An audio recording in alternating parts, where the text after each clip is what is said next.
जय हिंद साथियों। तो आइए आज हम आवर्धन सूत्र को सिद्ध करने वाले हैं। आवर्धन सूत्र क्या होता है और आवर्धन सूत्र को कैसे सिद्ध करते हैं। जैसे कि दर्पण चैप्टर में आपने प्रकाश के परावर्तन में आवर्धन जैसे कि माइनस वी बाई यू जानते हैं और ये इसको कैसे सिद्ध किया जाता है यानी मैग्निफिकेशन को सिद्ध करने वाले। तो सबसे पहले आइए आपको हम ले लिए हैं एक फिगर, सबसे पहले बनाकर हमने आपको रख दिया है ताकि आपको समझाने में आसानी हो। ठीक है, तो हमने एक अवतल दर्पण ले लिया है जिसमें देखिए यहाँ पे हमने कोई वस्तु को रखा, यहाँ पे हमने कोई वस्तु को रखा ए बी और कोई वस्तु है और वस्तु से हमने प्रकाश का अवतल दर्पण मारा, ये मुख्य अक्ष से गुजर गया। ठीक है, और फिर हमने एक केंद्र मतलब प्रकाश लिया जो कि कहाँ ध्रुव पे पोल पे लिया और पोल पे लिए और इसी के समांतर एक किरण इधर आ गया।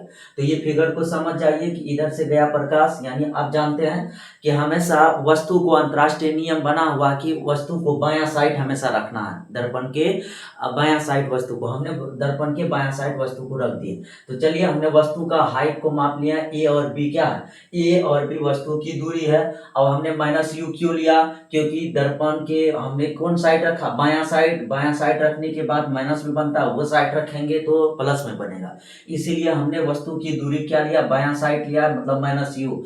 और ए डैश पी यानी ए डैश और पी, यहां से देख लीजिए यहां से यहां तक की प्रतिबिंब की दूरी, ये प्रतिबिंब बन रहा ना, यानी ये प्रतिबिंब बन रहा, दोनों किरण जहां पे मिले वो प्रतिबिंब बनता है। तो प्रतिबिंब का दूरी देखिए क्या, ए डैश पी, तो ए डैश पी प्रतिबिंब की दूरी माइनस भी को माने हैं। ठीक है, ये होता है, समझ जाइए। और माना कि ए बी वस्तु की ऊंचाई H O object of height, हमने मान लिया कि ए यहाँ पे देख रहे हैं ना, ए बी जो है, ए और बी ये वस्तु की ऊंचाई हमने मान लिया ऑब्जेक्ट ऑफ हाइट, माना कि वस्तु की ऊंचाई एच से दर्शा दिए।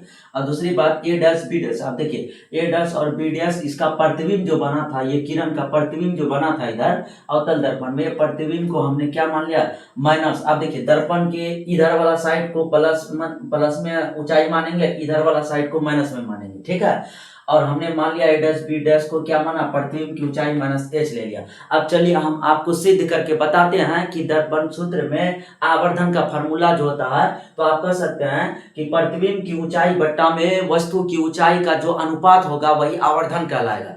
यानी जितना प्रतिबिंब बनता है यानी वस्तु रखे हैं उसका प्रतिबिंब बनेगा, यानी प्रतिबिंब की ऊंचाई और वस्तु की ऊंचाई को यदि भाग दे देंगे उसका जो आंसर आएगा वही आवर्धन होगा। और हमेशा ये आंसर एक होता है, वो कैसे होता है, एक से बड़ा या छोटा वो बताते हैं। तो चलिए हमने त्रिभुज ले लेते हैं। सबसे पहला ये देख रहे हैं, ये त्रिभुज आप देखिए यहाँ से यहाँ तक ये त्रिभुज है ना, यहाँ से यहाँ तक ये त्रिभुज और ये त्रिभुज, ये दोनों त्रिभुज आमने सामने यानी समान कोण से बना, सम्मुख कोण है ना, समान कोण से है, तो ये दोनों आपस में क्या होगा, बराबर होगा।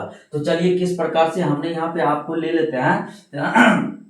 देखिए त्रिभुज हमने ले लिया, क्या त्रिभुज ले लिया, आपको त्रिभुज ए बी और पी, ए बी पी, और त्रिभुज हम ले लेते हैं क्या, त्रिभुज ले लेते हैं त्रिभुज ए dash B dash P, A dash B dash P, यहाँ तक तो आपको कोई दिक्कत नहीं। त्रिभुज ए डैश पी डैश में आप देखिए ए डैश पी में आप बता सकते हैं कि ये कोण, ये त्रिभुज यहाँ पे 90 डिग्री बन रहा और इसका भी यहाँ पे बताइए 90 डिग्री बन रहा, यानी इसका भी ए एंगल 90 है, इसका ए डैश भी क्या 90 है ना, ये आधार हो गया इसका और ये भी आधार हो गया इसका, कोई दिक्कत नहीं, यहाँ तक कोई दिक्कत नहीं। आप मैथमेटिक्स पढ़ते हैं तो जानते ही हैं कि कैसा कैसा त्रिभुज होता है, समरूप कैसे होता है। ये दोनों त्रिभुज को आपस में हमें समरूप दिखाना है तो हमारा फॉर्मूला सिद्ध हो जाएगा। तो चलिए आइए बात करते हैं, हम बात कर लेंगे त्रिभुज ए बी पी में और त्रिभुज ए डैश बी डैश पी में, ये त्रिभुज पूरी हो गया और ये त्रिभुज, यानी ये दोनों त्रिभुज को हमको दिखाना समरूप। ठीक है, तो चलिए आप कह सकते हैं ये त्रिभुज इसके बराबर है, यानी कह सकते हैं कि एंगल ए बी और पी बराबर है किसका, angle A dash B dash P का, A dash B dash P का, और ए बी पी ये दोनों आपस में क्या बराबर है ना, तो इक्वल टू यहाँ पे दोनों कितना हो रहा, 90 डिग्री हो रहा, 90 डिग्री हो रहा, यहाँ तक कोई दिक्कत नहीं। अब चलिए हम इसका क्या करते हैं, इसका ले लेते हैं ऊंचाई और इसका भी ले लेते हैं ऊंचाई। देखिए आप कह सकते हैं कि देखिए ए डैश और बी डैश बट्टा में क्या लिख सकते हैं, इसका ऊंचाई हुआ इसका भी ऊंचाई, त्रिभुज इसका ले लेते हैं, इसका त्रिभुज क्या है ए बी, ए बी हो गया, ए बी हुआ ना। अब बराबर में इसका आधार और इसका आधार को हम बराबर करना चाहेंगे, तो बताइए इसका आधार क्या, इसका आधार ए डैश, इसका आधार ए डैश। आप देखिए ए डैश क्यों लिखते हैं, क्योंकि एक ही मतलब फिगर में डबल डबल ए आया, इसीलिए एगो का नाम रखे ए और एगो का नाम रखे ए डैश। इसका मतलब समझ जाइएगा, ठीक है। ए डैश और उसके बाद ए डैश यहाँ पे ले लिए क्या, इसका ले रहा है आधार ए डैश पी, और इसका भी लेते हैं क्या, इसका भी लेते हैं आधार ए और पी। आधार हो गया, यहाँ तक तो आपको कोई दिक्कत नहीं। आप चलिए एक एक करके हम सबका आधार को बैठाने वाले हैं, ठीक है। तो बताइए A dash B dash, A dash बताइए ए डैश और बी डैश, ए डैश और बी डैश को क्या माने, प्रतिबिंब की ऊंचाई माने है ना, यहाँ तक कोई दिक्कत नहीं ना। तो आप लिख सकते हैं क्या, माइनस, इसके जगह पर माइनस एच लिख सकते हैं या नहीं, माइनस एच आई लिखेंगे, कोई दिक्कत, minus H I.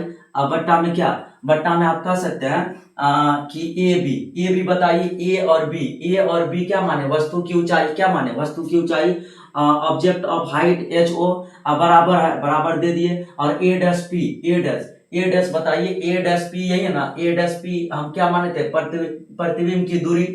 A dash P क्या है, ये प्रतिबिंब की दूरी है ना, यहाँ से यहाँ तक ये प्रतिबिंब की दूरी, ये प्रतिबिंब बना था ना, तो प्रतिबिंब की दूरी ए डैश पी को दर्शा दिए। तो ए डैश पी हमने क्या माना, यहाँ पे देख लीजिए, ए डैश पी को हमने प्रतिबिंब की दूरी माइनस क्या माने, माइनस में हमने माना भी, माइनस में माना भी।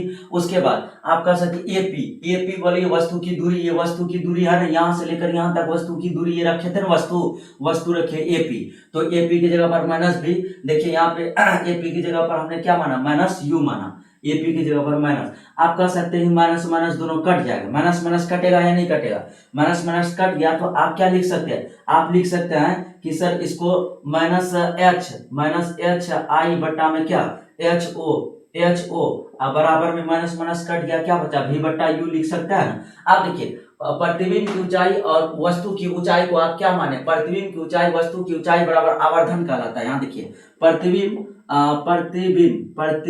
देखिए प्रतिबिंब की ऊंचाई बट्टा में वस्तु की ऊंचाई, बट्टा में वस्तु की ऊंचाई, आप कह सकते हैं वस्तु की ऊंचाई, ये दोनों का मान, यानी ये क्या बनता, आवर्धन एम, यानी आवर्धन का फॉर्मूला मैग्निफिकेशन लिख सकते हैं या नहीं लिख सकते, आवर्धन लिख सकते हैं, ठीक है, आवर्धन लिख सकते हैं। इसीलिए प्रतिबिंब की ऊंचाई को हमने क्या माना था, इसको माने थे क्या, यहाँ पे देख लीजिए एच आई यानी हाइट, और उसके बाद इसको एच ओ, तो इसके जगह पर हम लिख सकते हैं ना एम, तो इस दोनों के जगह पर हम क्या लिख सकते हैं, देख लीजिए माइनस, या फिर इसको क्रॉसिंग गुना कर दीजिए तो माइनस हो जाएगा, यानी एम बराबर क्या, माइनस इधर जाएगा तो माइनस भी बट्टा क्या यू। आपका हो गया ये क्या, आपका ये हो गया आवर्धन सूत्र, यानी ये सिद्ध हुआ। यहाँ तक कोई दिक्कत नहीं ना, यहाँ तक कोई दिक्कत हुआ क्या, आवर्धन सूत्र। इसके जगह पर हम m लिख सकते हैं ना, माइनस यू, इसको गुना करेंगे तो माइनस में यहाँ आ जाएगा, ठीक है, इसको गुना करेंगे वही आएगा।